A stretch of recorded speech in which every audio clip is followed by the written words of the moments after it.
Winston Churchill, Perdana Menteri Inggris yang terkenal yang jasanya di Perang Dunia II dikenang oleh masyarakat Britania Raya hingga hari ini. Churchill menolak untuk memenuhi tuntutan Hitler atau menyerah kepada Jerman. Bagaimana kisah selengkapnya? Mari kita telusuri fakta sejarahnya.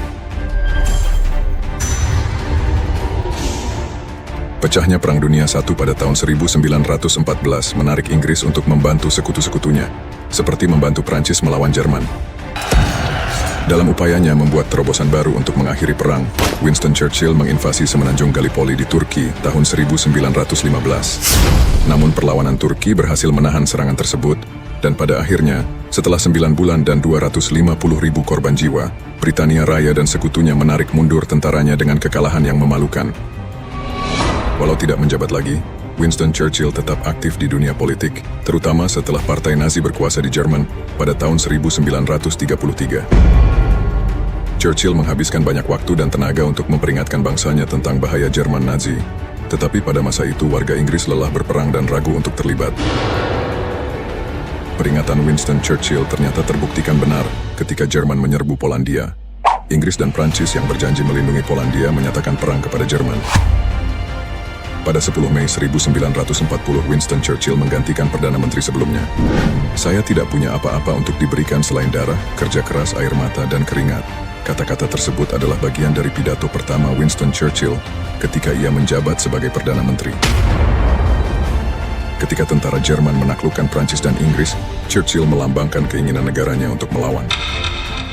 Selain Amerika Serikat, Churchill berhasil menjalin aliansi dengan negara kuat lainnya, yaitu Uni Soviet yang dipimpin oleh Joseph Stalin.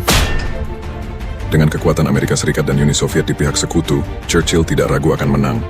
Churchill, Stalin, dan Roosevelt kemudian dikenal sebagai tiga besar yang memimpin pihak sekutu di Perang Dunia II.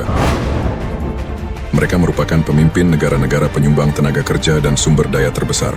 Masing-masing dari mereka memainkan peran penting dalam mencapai kemenangan. Churchill bekerja sama dengan kedua pemimpin tersebut untuk mengembangkan strategi melawan Jerman dan sekutunya, serta membantu membentuk dunia pasca perang dengan PBB sebagai penengah.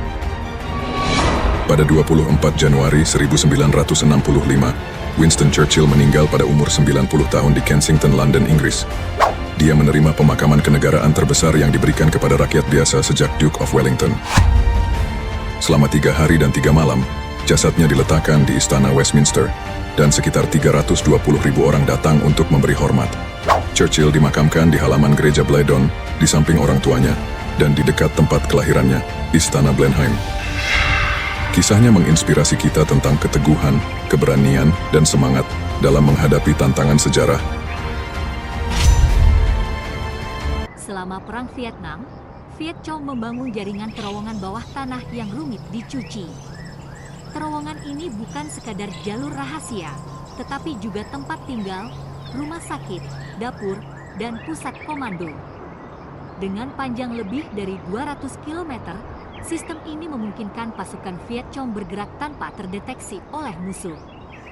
Di dalam terowongan, mereka menggunakan teknik ventilasi canggih untuk sirkulasi udara, menghindari deteksi dari bom gas dan serangan lainnya. Kamar-kamar tersembunyi dibangun dengan cermat, lengkap dengan jebakan dan pintu rahasia untuk melindungi para pejuang. Strategi ini memungkinkan Viet Cong melancarkan serangan mendadak dan menghilang dengan cepat ke dalam labirin bawah tanah. Terowongan cuci menjadi simbol ketahanan dan kecerdikan mereka dalam menghadapi teknologi militer yang lebih superior dari lawan. Serangan nekat dan berani Jepang mengobrak-abrik pangkalan militer Amerika Pearl Harbor.